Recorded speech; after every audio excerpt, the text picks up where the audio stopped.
Cinema, the Magic Vehicle, a comprehensive guide. Journey 1, 1913 to 1950. Okay, so today we're cracking open a fantastic guide, Cinema, the Magic Vehicle. Our mission, as always, is to sort of cut through the noise, Find those absolutely essential films, understand their context without getting buried in dates and names. And today we're heading back, way back, to the Weimar Republic, early German cinema. We're looking at a 1921 silent film. Yeah, and this one is, it's really foundational if you're interested in visual storytelling, before sound, I mean. We're talking about Backstairs Hintertreppe in German, directed by Leopold Gessner and Paul Leni. And the source we're using calls it a perfect, almost textbook example of the Kammerspiel genre, which is a very specific thing. Right, Kammerspiel. Right. We hear a lot about German expressionism, but this is different, isn't it? Chamber play, literally. What did that actually look like on screen? Yeah. And how does Backstairs become the poster child for it? Well, Kammerspiel really emerged as a kind of a counterpoint, a reaction against the big, showy, sometimes fantastical feel of Expressionism. If Expressionism was all about externalizing big emotions, huge sets, Kammerspiel pulled inwards. It aimed for psychological realism, real intimacy, often focusing on the quiet, maybe even suffocating tragedies of everyday life. So very limited focus, just a few characters, usually one main location. It forces you, the viewer, right into their heads. It's interesting, though, that intense focus, because one of the directors, Leopold Gessner, he was a huge name in Expressionist theater. Exactly. It's a fascinating crossover moment.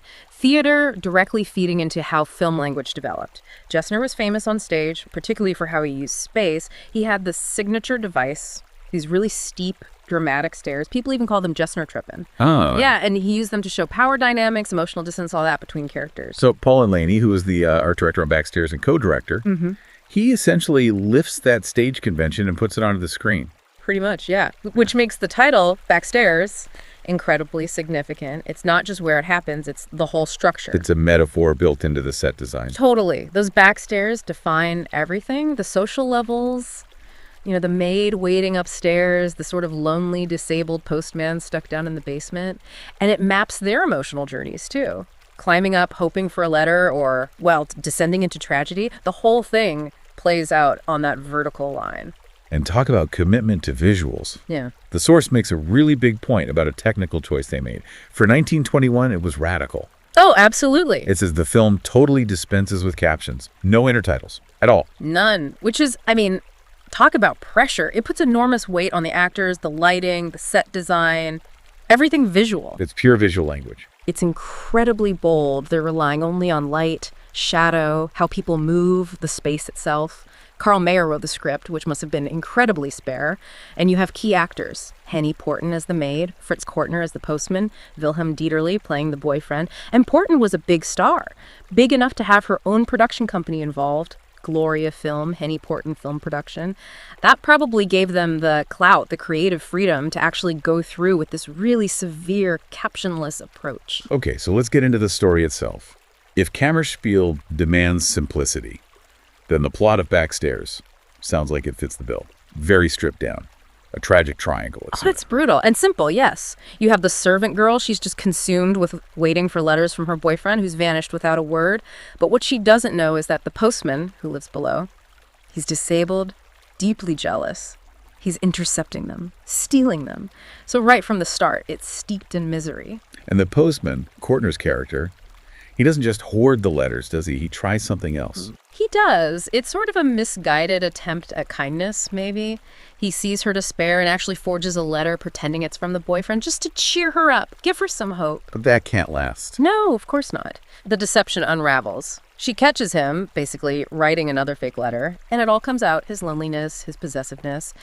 And in this really intense moment, maybe out of pity or understanding his isolation, she actually forgives him. She even agrees to go to a little party he's having in his basement room. Wow. Okay, that forgiveness, though, that feels like the setup for the final turn, the moment the boyfriend inevitably shows up. That's exactly it. The boyfriend returns, ready to explain why he was gone, but the reunion instantly explodes into violence. There's a struggle between the boyfriend and the postman, using, as the source says, his last ounce of strength, grabs an axe and kills the boyfriend. Good Lord. It's sudden, shocking, and the maid witnesses this horror, this explosion of violence, and the shock is just too much. She runs up to the roof and throws herself off. End of story. Just total devastation. that is just bleak, a relentless pileup of misery. And this seems to be where the source material we're using really takes issue with the film. Yes, this is the core of the critique. It says, look, there's plenty of misery, sure, and you feel for these poor characters, but it criticizes the film because it doesn't really try to give the story more depth. It doesn't connect it to, say, a specific social critique. Right. The source feels that because the plot is so direct, jealousy leads to deception, leads to murder, leads to suicide, and because it doesn't really layer in commentary about, say, their poverty or the social conditions that might trap them, because of that directness, the film draws close to horror melodrama, and the source implies that's, well, not much of a recommendation, especially given how basic the plot is. Okay, but hang on. If the whole point of Kammerspiel is this intense focus on individual psychology, on private suffering, is it really fair to knock it for not having a broad social message? Wouldn't adding that kind of social edge actually dilute the intimate focus the genre is aiming for? That's a really good point. It highlights a tension in film criticism, doesn't it? The source is basically saying Backstairs tips too far towards the melodrama end of things. It even compares it directly to another famous Kammerspiel film, Shattered, Sherwin.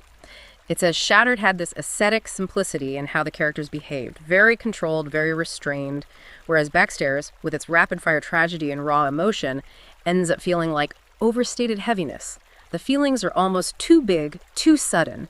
It risks being sensational rather than profound, in the source's view. Right, so it walks a fine line, and maybe, according to this critique, stumbles a bit onto the wrong side, which brings us to the paradox. If the plot is seen as a bit thin, maybe too melodramatic, why are we even talking about it? What makes Backstairs a classic? What gives it lasting value despite these criticisms? Well, this is where it gets interesting. Because the film's salvation comes directly from the things connected to its perceived weaknesses, that intense focus, that directness. They fuel its most original cinematic contributions.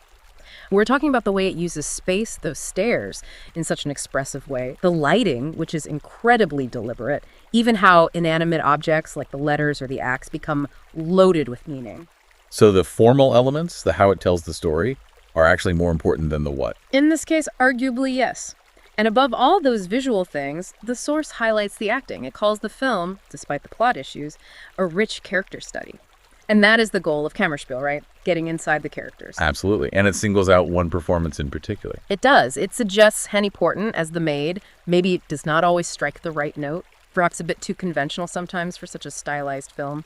But Fritz Kortner as the postman, his performance is hailed as something extraordinary. The source says he reaches the heights of pure expressionism in showing the character's feelings. What does pure expressionism actually mean in terms of acting, especially silent acting? It sounds like more than just big gestures. Oh, it is. It's about using the entire body, the face, every movement, often amplified by that stark lighting and shadow to project the character's inner turmoil, their tortured mental state. Without any words, without any captions to help, Kortner manages to take this character, lonely, disabled, jealous, ultimately a murderer, and make him feel profoundly, tragically human. He becomes this almost symbolic figure of suffering.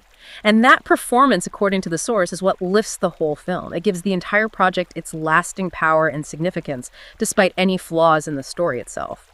So wrapping this up then, what's the big takeaway from diving into Backstairs? It seems like a perfect case study in how cinematic classics aren't always about flawless scripts or deep social messages. Here, you've got this, well, kind of thin melodramatic plot. But it's elevated massively by two things.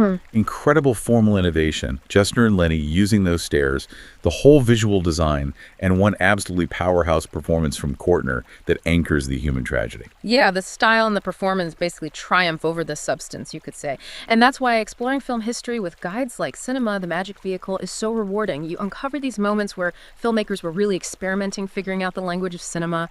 You see how things we now take for granted, using space to show emotion, using light to define a character, were being actively invented and refined in films just like this one. It really does make you appreciate the raw power of visual storytelling. I mean, think about it. A silent film, zero captions, telling this incredibly dark story. Jealousy, deceit, murder, suicide, just through acting, light, and the way a staircase is used.